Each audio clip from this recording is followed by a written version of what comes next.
अन्य जिला police station अपराह्न समय थिला। पुलिस स्टेशन रे चार सुगंध व्यापी जाइथिला। किछि कनेस्टेबल सेमानंक मोबाइल रे व्यस्त थिले, किछि कागज पत्र उलटाउथिले। ठीक सेतिके बेले द्वाररु एक थरी उठुथिबा शब्द सुभिला। सार, दयाकरी मते साहाय्य करंतु। जणे क्लांत वृद्ध व्यक्ति द्वारा पाखरे ठिया होइथिले। बयस प्राय 70 रु 75 हेबो।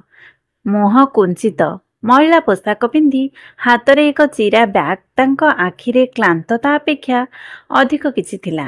एक आशा किंबा हुएत शेष आशा। हे बाबा, तुमको एठारे भिक्षा मिलिब नाही, बाहरକୁ जाओ। जणे कनेस्टेबल विरक्त होई कहिले, मो भिक्षा मागो नाही पुओ, मोर जिनिस चोरी होई जाइछि। मो अभियोग करबाकू चाहुछि। वृद्ध व्यक्ति क्षण किंतु स्पष्ट भावरे कहिले। कनेस्टेबल ठंडा आखिरे तांको देखिले एवं तापरे मुह फेराई नेले। कौन चोरी हो जाइछि? थाली ना चप्पल? देख बाबा, समय नष्ट कर नाही। वृद्ध व्यक्ति क्षण स्वर कहिले, मो पाखरे बहुत किछि नथिला, केवल एक पुराना बैग एवं सेथिरे मोर स्त्रीर औषध पाई टंका एवं मोर पुराना पेंशन स्लिप थिला। केतेक पुलिस स्टेशन रे हसुथिले, केते जण आखिर स्पर्श को एड़ाई जाउथिले। किंतु तापर भितरे क्याबिन रु केही जणे पचारिले, बाहरे कौन होईछि? किए? एहा थिला एसपी प्रभाकरंक स्वर। तांक मुहरे कठोर स्वर, तीक्ष्ण आखि एवं कठोर श्रृंखला। किंतु तांक विषय रे एहा कुहा जाउथिला जे तांकर एक निर्मल हृदय थिला। कनेस्टेबल अनिच्छारे उत्तर देले, जणे वृद्ध व्यक्ति आछंती सार। से चोरी मामला अछि बोली कहि भिक्षा मागुछंती। जदि एहा चोरी मामला तेबे सुनंतु, भिक्षा मागुछंती एवं अभियोग करुछंती दुईटी भिन्न कथा। तांको भीतर को पठांतु। वृद्ध व्यक्ति थरी थरी भीतर को प्रवेश कले। एसपी साहेब आगो को चाहिए। तांको आखि सेही मुह उपरे स्थिर रहिला। किछि मुहूर्त, टिकिए अधिक समय। बसी पड़ंतु बाबा, कौन हिला कुहंतु। स्वर रे कौनसी कठोरता नथिला, एक अद्भुत कोमलता थिला। वृद्ध व्यक्ति तांका बैग रु एक पुराना चिरा डायरी बाहर कले। मु बस्ती नंबर 8 रे रहे। मो स्त्री बहुत असुस्थ। मु गतकाली बाजार को जाइथिली। जणे व्यक्ति मते ठेली देइथिले। जेतेबेले मु चेता फेरिली, मोर बैग हजि जाइथिला। सेथिरे मोर पेंशन कागज पत्र एवं औषध पाई किछि टंका थिला। एसपी प्रभाकरंक आखि तांको पाखरे थिबा डायरी रे लागिगला। सेठारे एक पुराना नाम लिखा जाइथिला, रघुनाथ। एसपी को निश्वास किछि समय पाई बंद होइगला। तुमे कौन नाम कहिलो? से धीरे पचारिले। रघुनाथ नायक, वृद्ध व्यक्ति उत्तर देले। एसपी को आंगुठी गुड़िक धीरे धीरे टेबुल उपरे नाचिबाकू लागिला। बाबा, तुम हातरे एही चिन्ह कौन? से इंगित कले। वृद्ध व्यक्ति धीरे धीरे तांको हाथ ऊपर को उठाइले। एसपी आदित्य तांको पिला बेले देखिथिबा परी एक पुराना पोड़ा दाग तांको बापांको हातरे। आपणकर पुओ अछि कि बाबा? समस्ते पचारिले। तांको गळारे किछि फसी जाइथिबा परी मने हेउथिला। वृद्ध व्यक्ति हसिबाकू चेष्टा कले। तापरे से क्लांत होई कहिले, बहु वर्ष पूर्वे आमे एक ट्रेन दुर्घटना रे अलगा होइथिलु। प्रभाकर, एसपी को आखि आद्र होइगला। कोठरी रे नीरवता व्यापीगला। से तांको स्थानरू उठिगले। धीरे धीरे से आगको बढ़ी सामना को मुंड नुआई पचारिले, बाबा, तुमे मते चिन्हि पारुछ कि? वृद्ध व्यक्ति तांको नई पड़ी चाहिए। तापरे तांकर स्वर खोलिबा आरंभ होला। मुहरे चमक, सेही आखि एवं सेही नाम प्रभाकर। स्वर थरी उठिथिला एवं कोठरीर कांथ मध्य। पुलिस स्टेशन भितरे सेही मुहूर्त बंद होइगला परि लागुथिला। एसपी प्रभाकरंक आखि एबे आर्द्रतारे पूर्ण होइगला। किंतु समग्र जिल्ला रे भय एवं सम्मानर प्रतीक थिबा सेही कठोर मुह एबे थरी उठुथिला। बाबा, तुमे रघुनाथ नायक, मोर बाबा। वृद्ध व्यक्ति आखि किछि समय पाई खोला रहिला। से प्रभाकरंक आखि को चाहि रहिथिले, जेपरी से एक भूली जाइथिबा स्वप्न को चिन्हिबाकू चेष्टा करुछंती। तुमे मोर प्रभाकर? तांको थरीथिबा कंठ स्वर रे विश्वास एवं भयर मिश्रण थिला। एहा एक अद्भुत मिश्रण थिला। एसपी आगको जाई तांको हाथ को धीरे धरिले। हाँ बाबा, मु तुमर पुओ, जाहाकू तुमे शेष थर पाई स्टेशन रे देखिथिल। ବୃଦ୍ଧଙ୍କ ଶରୀର ଥରିବାକୁ ଲାଗିଲା। ତାଙ୍କ ଆଖିରୁ ଲୁହ ବହିବାକୁ ଲାଗିଲା। ତାଙ୍କ ଓଠ ହଲୁଥିଲା, କିନ୍ତୁ କୌଣସି ଶବ୍ଦ ବାହାରକୁ ଆସୁନଥିଲା। କିଛି ସମୟ ପାଇଁ ସେ ତଳେ ବସି ପଡ଼ିଲେ ଏବଂ ଏସ୍ପି ମଧ୍ୟ ଆଣ୍ଠୁମାଡ଼ି ବସିଗଲେ। ଏପର୍ଯ୍ୟନ୍ତ ଠିଆ ହୋଇ ଏହି ଦୃଶ୍ୟ ଦେଖୁଥିବା କନେଷ୍ଟବଳ ଏବଂ କର୍ମଚାରୀମାନେ ଆଶ୍ଚର୍ଯ୍ୟ ହୋଇଗଲେ। ମିଥ୍ୟା ଅଭିଯୋଗ କରୁଥିବା ପରି ମନେ ହେଉଥିବା ବୃଦ୍ଧ ଜଣକ ଏହି ଥାନାର ସବୁଠାରୁ ଶକ୍ତିଶାଳୀ ଅଧିକାରୀଙ୍କ ବାପା ବୋଲି ଜଣାପଡ଼ିଲା। କିନ୍ତୁ ବାବା, ତୁମେ କୁଆଡ଼େ ଯାଇଥିଲ? ସେହି ରାତି ପରେ ଆମେ ତୁମକୁ ଆଉ ପାଇଲୁ ନାହିଁ। ଏସ୍ପିଙ୍କ ସ୍ୱର ଭାଙ୍ଗି ଯାଉଥିଲା। ରଘୁନାଥ ଧୀରେ ଉତ୍ତର ଦେଲେ, ପୁଅ, ମୁଁ ଟ୍ରେନ୍ ଦୁର୍ଘଟଣାର ସେହି ରାତିରେ ତୁମକୁ ଖୋଜି ଚାଲିଥିଲି। କିନ୍ତୁ ଦଳା ଚକଟାରେ ସମସ୍ତେ ଅଲଗା ହୋଇଗଲେ ଏବଂ ତାପରେ ମୁଁ ଆହତ ହୋଇଗଲି। ମୁଁ ମାସ ମାସ ଧରି ହସ୍ପିଟାଲରେ ରହିଲି। ତାପରେ ମୁଁ ବୁଝିଲି ଯେ ହୁଏତ ତୁମେ ଆଉ ନାହଁ। ମୁଁ ରହିଗଲି। ବାବା, ମୁଁ ବଞ୍ଚି ରହିଲି। ମୁଁ ଏକ ଅନାଥ ଆଶ୍ରମରେ ପହଞ୍ଚିଲି।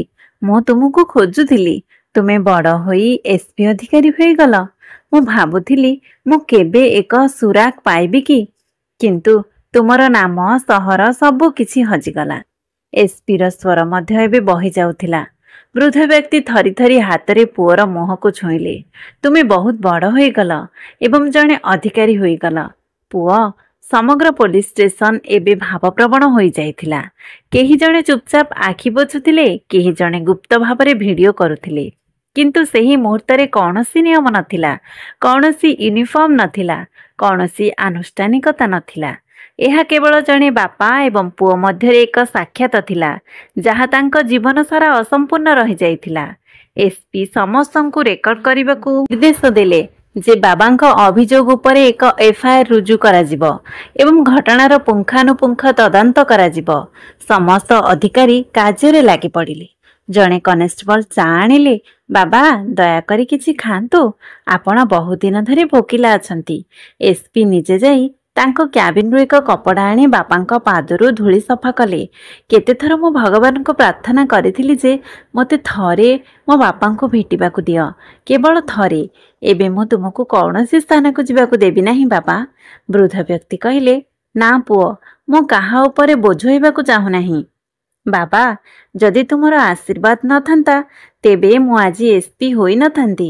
ମୋର ସମଗ୍ର ଜୀବନ ତୁମ ପାଇଁ। କିଛି ସମୟ ମଧ୍ୟରେ ପ୍ରେସ୍ ମଧ୍ୟ ଖବର ପାଇଲା। ଗଣମାଧ୍ୟମ ପୋଲିସ ଷ୍ଟେସନ ବାହାରେ ଏକାଠି ହୋଇଥିଲା। ଏସ୍ପି ପ୍ରଭାକର ଯାହା କଲେ ତାହା ଆଜିର ସବୁଠାରୁ ବଡ଼ ବାର୍ତ୍ତା, ଜଣେ ସାମ୍ବାଦିକ କହିଥିଲେ, ଏବଂ ହୁଏତ ସେ ଠିକ୍ କହିଥିଲେ। କାରଣ ଏହି କାହାଣୀ କେବଳ ଜଣେ ନିଖୋଜ ବାପା ଏବଂ ପୁଅ ବିଷୟରେ ନୁହେଁ, ଏହା ପ୍ରତ୍ୟେକ ବ୍ୟକ୍ତିଙ୍କ କାହାଣୀ ଥିଲା, ଯାହାକୁ ବିଶ୍ୱ ଭୁଲି ଯାଇଛି। କିନ୍ତୁ ଭାଗ୍ୟ ତାଙ୍କୁ ଯିବାକୁ ଦେଲା ନାହିଁ। ସନ୍ଧ୍ୟା ହୋଇଯାଇଥିଲା। ପୋଲିସ ଷ୍ଟେସନରେ ଭିଡ଼ ଧୀରେ ଧୀରେ କମ୍ ହେଉଥିଲା, କିନ୍ତୁ ଗୋଟିଏ କୋଣେ ଏବେ ବି ଭାବନାରେ ପୂର୍ଣ୍ଣ ଥିଲା।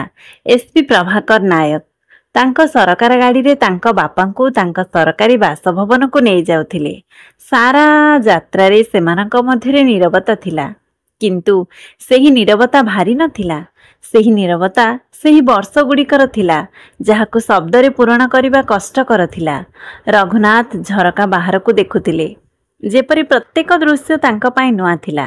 ଏହି ସହର ବହୁତ ବଦଳି ଯାଇଛି, ସେ ଧୀରେ ଧୀରେ କହିଲେ। ସହର ବଦଳି ଯାଇଛି ବାପା, କିନ୍ତୁ ତୁମର ପୁଅ ଏବେ ବି ସେହିପରି ଅଛି, ଯିଏ ଷ୍ଟେସନରେ ଶେଷଥର ପାଇଁ ତୁମକୁ କୁଣ୍ଢାଇ କାନ୍ଦିଥିଲା। ପ୍ରଭାକର ଗାଡ଼ି ଚଲାଉଥିବା ସମୟରେ କହିଲା। ଘରେ ପହଞ୍ଚିବା ପରେ ପ୍ରଭାକରଙ୍କ ସ୍ତ୍ରୀ ରିୟା ଦ୍ୱାର ପାଖରେ ଠିଆ ହୋଇଥିଲେ। ସେ ବୁଝିପାରିଲେ ନାହିଁ ଯେ ଏସ୍ପି ସାହେବ ଏତେ ଭାବପ୍ରବଣ କାହିଁକି ଥିଲେ ଏବଂ ତାଙ୍କ ସହିତ କିଏ ଥିଲେ। ରିୟା, ଏ ହେଉଛନ୍ତି ମୋ ବାପା। ରିୟା ଆଶ୍ଚର୍ଯ୍ୟ ହୋଇଗଲେ। କିନ୍ତୁ ତୁମେ ତ ଅଲଗା କହିଥିଲ। ହଁ, ମୁଁ ମଧ୍ୟ ଭାବିଥିଲି ଯେ ସେ ଆଉ ନାହାନ୍ତି, କିନ୍ତୁ ଭାଗ୍ୟ ଆଜି ପୁଣି ଥରେ ମୋତେ ତାଙ୍କ ପୁଅ କରିଛି। ରିୟା ତୁରନ୍ତ ତାଙ୍କ ପାଦ ଛୁଇଁ ତାଙ୍କୁ ସମ୍ମାନର ସହିତ ଭିତରକୁ ନେଇଗଲା। ଉଭୟେ ଏକାଠି ରାତ୍ରି ଭୋଜନ କଲେ। ବହୁ ବର୍ଷ ପରେ ଖାଇସାରିବା ପରେ ପ୍ରଭାକର ତାଙ୍କ ବାପାଙ୍କ କୋଠରୀରେ ବସିଲେ। ସେ ତାଙ୍କ ପାଦ ପାଖରେ ବସି ପୁରୁଣା କାହାଣୀ ଶୁଣୁଥିଲେ। ରଘୁନାଥ ଧୀରେ ଧୀରେ କହିଲେ, ପୁଅ, ମୁଁ ତୋଠାରୁ କିଛି ଲୁଚାଇ ରଖିଛି। ପ୍ରଭାକର ଆଶ୍ଚର୍ଯ୍ୟ ହୋଇଗଲେ। କ'ଣ ହେଲା ବାପା? ତୁ ଅନାଥ ଆଶ୍ରୟରେ ପହଞ୍ଚିବା ପରେ ମୁଁ ତୋତେ ଖୋଜିବାକୁ ଯାଇଥିଲି, କିନ୍ତୁ ମୁଁ ଏକା ନଥିଲି। ତୋର ମା ମଧ୍ୟ ମୋ ସହିତ ଥିଲେ। ପ୍ରଭାକରଙ୍କ ମୁହଁ ଫିକା ପଡ଼ିଗଲା। ମା? ହଁ ପୁଅ, ସେ ବଞ୍ଚିଥିଲେ। କିନ୍ତୁ ଦୁର୍ଘଟଣା ପରେ ସେ ମାନସିକ ଭାବରେ ବହୁତ ଦୁର୍ବଳ ହୋଇଯାଇଥିଲେ। ଆଉ ଯେତେବେଳେ ମୁଁ ତୁମକୁ ପାଇଲି ନାହିଁ, ସେ ଭାଙ୍ଗି ପଡ଼ିଲେ। ମୁଁ ତାଙ୍କୁ ଏକ ନର୍ସିଂ ହୋମ୍ରେ ଭର୍ତ୍ତି କରିଥିଲି, ଯେଉଁଠାରେ ତାର ଚିକିତ୍ସା କରାଯାଇପାରିବ। ତେବେ ସେ ଏବେ ବି ସେଠାରେ ଅଛି କି? ଏ ପର୍ଯ୍ୟନ୍ତ ମୁଁ ପ୍ରତି ମାସରେ ତାକୁ ଭେଟିବାକୁ ଯାଉଥିଲି। କିନ୍ତୁ ଏହି ମାସରେ ମୋର ବ୍ୟାଗ୍ ଚୋରି ହୋଇଗଲା। ମୁଁ ତାର ଔଷଧ ପାଇଁ ଟଙ୍କା ମଧ୍ୟ ହରାଇଲି। ତାପରେ ମୁଁ ଅଭିଯୋଗ କରିବାକୁ ଗଲି। ଏସ୍ପି ପ୍ରଭାକର ଠିଆ ହେଲେ। ମୁଁ ଏବେ ଯିବି ବାବା, ମୋ ମାଆଙ୍କୁ ଆଣିବି। ମୁଁ ଏବେ କୌଣସି ଅପୂର୍ଣ୍ଣ ସମ୍ପର୍କ ଛାଡ଼ିବାକୁ ଚାହୁଁନାହିଁ। ବୃଦ୍ଧଙ୍କ ଆଖିରୁ ଲୁହ ଗଡ଼ି ଆସିଲା। ଆଜି ତୁ ପ୍ରକୃତରେ କେବଳ ଜଣେ ବଡ଼ ଅଧିକାରୀ ନୁହଁ, ବରଂ ଜଣେ ଭଲ ପୁଅ ମଧ୍ୟ ହୋଇଗଲୁ। କିଛି ଘଣ୍ଟା ପରେ ସହରର ଏକ ସେବାଶ୍ରମରେ ଏସ୍ପିଙ୍କ ଗାଡ଼ି ଅଟକିଲା।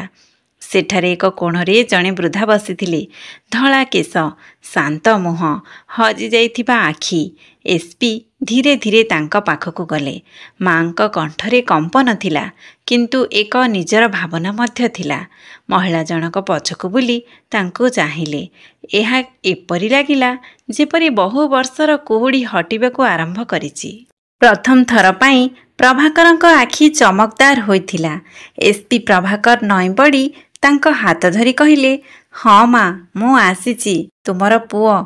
ନର୍ସ, ସେବାଶ୍ରମର କର୍ମଚାରୀ ସମସ୍ତେ ସେହି ମୁହୂର୍ତ୍ତକୁ ଦେଖୁଥିଲେ। ଏକ ଅଲଗା ପରିବାରର ପୁନର୍ମିଳନ ହୋଇଥିଲା। ଯେତେବେଳେ ସକାଳର ପ୍ରଥମ କିରଣ ଏସ୍ପି ପ୍ରଭାକରଙ୍କ ଘରର ଝରକା ଦେଇ ଭିତରକୁ ଆସିଲା, ଘର ଭିତରେ ଚମକ କିଛି ଭିନ୍ନ ଥିଲା। ବର୍ଷ ବର୍ଷ ପରେ ସେହି ଘରେ କେବଳ ଚାର ସୁଗନ୍ଧ ବ୍ୟାପି ନଥିଲା, ବରଂ ଜଣେ ମାଙ୍କ ପ୍ରେମ, ଜଣେ ପିତାଙ୍କ ସ୍ନେହ ଏବଂ ଜଣେ ପୁତ୍ରର ସନ୍ତୋଷର ଆଲୋକ ବ୍ୟାପିଥିଲା। ପ୍ରଭାକର ସେମାନଙ୍କ ପାଦ ଛୁଇଁ ସେମାନଙ୍କ ଆଶୀର୍ବାଦ ନେଇ କହିଲେ, ଏବେ ମୁଁ ଏକା ନୁହେଁ, ଏବେ ମୋର ଘର ଅଛି, ମୋର ପରିବାର ଅଛି। ରିୟା ହାତରେ ଆରତି ଥାଳି ଧରି ଉଭୟଙ୍କୁ ପୂଜା କଲେ। ମା ଏବଂ ବାପା, ତୁମେ ଦୁହେଁ ଆମ ପାଇଁ ଭଗବାନ। ସେହିଦିନ ପୋଲିସ ଷ୍ଟେସନର ପରିସରରେ ଏକ ସ୍ୱତନ୍ତ୍ର ବୈଠକ ଅନୁଷ୍ଠିତ ହୋଇଥିଲା। ସମସ୍ତ ପୋଲିସ ଅଧିକାରୀ, କର୍ମଚାରୀ, ଗଣମାଧ୍ୟମ ଏବଂ ସ୍ଥାନୀୟ ଲୋକମାନେ ଉପସ୍ଥିତ ଥିଲେ। ଏସ୍ପି ପ୍ରଭାକର ନାୟକ ମଞ୍ଚ ଉପରେ ଠିଆ ହୋଇଥିଲେ ଏବଂ ତାଙ୍କ ପାଖରେ ତାଙ୍କ ବାପା ରଘୁନାଥ ନାୟକ ଏବଂ ଶ୍ରୀମତୀ ଶାନ୍ତି ଦେବୀ ବସିଥିଲେ। ପ୍ରଭାକର ମାଇକ୍ ଉଠାଇ କହିଲେ, ତୁମେ ସମସ୍ତେ ଭାବୁଥିବ ଯେ ମୁଁ ଜଣେ ବୃଦ୍ଧଙ୍କ ଅଭିଯୋଗ ପାଇଁ ପୋଲିସ ଷ୍ଟେସନକୁ ସମସ୍ତଙ୍କୁ କାହିଁକି ଡାକିଛି, କାହିଁକି ମୁଁ ଏତେ ଗମ୍ଭୀର କାହିଁକି ହୋଇଗଲି। ତେବେ ଶୁଣ। ସମଗ୍ର ମଞ୍ଚ ନୀରବ ହୋଇଗଲା, କାରଣ ସେହି ବୃଦ୍ଧ କେବଳ ଜଣେ ପୀଡ଼ିତ ନଥିଲେ, ସେ ମୋର ବାପା ଥିଲେ, ଯାହାଙ୍କଠାରୁ ମୁଁ ମୋ ପିଲାଦିନରେ ଏକ ଟ୍ରେନ ଦୁର୍ଘଟଣାରେ ଅଲଗା ହୋଇଯାଇଥିଲି। ଏବଂ ଗତକାଲି ଏତେ ବର୍ଷ ପରେ ସେ ମୋତେ ଏହି ଥାନାରେ ପୁଣି ଥରେ ଭେଟିଥିଲେ।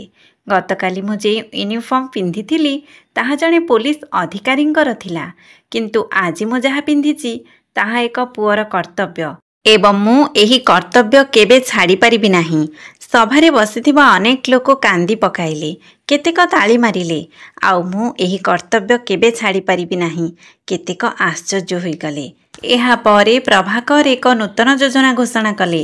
ପ୍ରତ୍ୟେକ ପୋଲିସ ଷ୍ଟେସନରେ ଏକ ସମ୍ମାନ କୋଠରୀ କରାଯିବ, ଯେଉଁଠାରେ ପ୍ରତ୍ୟେକ ବୟସ୍କଙ୍କ ଅଭିଯୋଗ ଗମ୍ଭୀରତାର ସହ ଶୁଣାଯିବ, କୌଣସି ପକ୍ଷପାତ ବିନା, କୌଣସି ମଜା ବିନା। କାରଣ ଯେଉଁମାନେ ଆମକୁ ଜନ୍ମ ଦିଅନ୍ତି, ଯେଉଁମାନେ ଦେଶ ପାଇଁ ବଞ୍ଚନ୍ତି, ସେମାନଙ୍କୁ ଶେଷ ଯାତ୍ରା ପର୍ଯ୍ୟନ୍ତ ସମ୍ମାନ ମିଳିବା ଉଚିତ। ମିଡ଼ିଆଙ୍କ ହେଡଲାଇନ୍ସ ଥିଲା, ବର୍ଷ ବର୍ଷ ଧରି ହଜିଯାଇଥିବା ପିତାଙ୍କୁ ଏସ୍ପି ପୋଲିସ ଷ୍ଟେସନରେ ପାଇଲେ। ଦେଶରେ ଆଖି ଓଦା ହୋଇଗଲା। ପ୍ରଭାକର ନାୟକ ଜଣେ ଆଦର୍ଶ ପୁଅ ହୋଇଗଲେ ଏବଂ ନୂତନ ଉଦାହରଣ। ଏବେ ବୃଦ୍ଧଙ୍କ ଅଭିଯୋଗ ଶୁଣାଯିବ। ପ୍ରଥମ ପ୍ରାଥମିକତା ପୋଲିସ ବିଭାଗର ପରିବର୍ତ୍ତନ। ପ୍ରଭାକର ସନ୍ଧ୍ୟାରେ ତାଙ୍କ ବାପାଙ୍କ ସହ ବସିଥିଲେ। ବାବା, ମୁଁ କିଛି କହିପାରିବି କି? ହଁ ପୁଅ, ଏବେ ମୁଁ ତୁମର ପୁରୁଣା ଡାଏରୀ ଡିଜିଟାଲ କରୁଛି। ସାରା ଦେଶ ତୋ ଦ୍ୱାରା ଲେଖାଯାଇଥିବା ସ୍ମୃତି ଓ କବିତା ପଢ଼ିବ। ରଘୁନାଥ କହିଲେ, ମୁଁ କେବେ ଭାବିନଥିଲି ଯେ ମୋ ପୁଅ ଏତେ ବଡ଼ ହେବ ଏବଂ ତାପରେ ମୋତେ ଖୋଜିବ। ତୁମେ ମୋତେ କେବେ ଛାଡ଼ି ଯାଇପାରିବ ନାହିଁ ବାବା। ଭାଗ୍ୟ ଆମକୁ ବିଳମ୍ବରେ ଏକାଠି କରିଥିଲା, କିନ୍ତୁ ଆମକୁ ଅଲଗା କରିପାରିଲା ନାହିଁ। ବନ୍ଧୁଗଣ, आशा करुच्ची कहानीटी आपण मानक पसंद आसिबो। जदि पसंद आसी थाए तेबे प्लीज आम चैनल को like share comment and subscribe करंतु। रहुची धन्यवाद नमस्कार जय जगन्नाथ।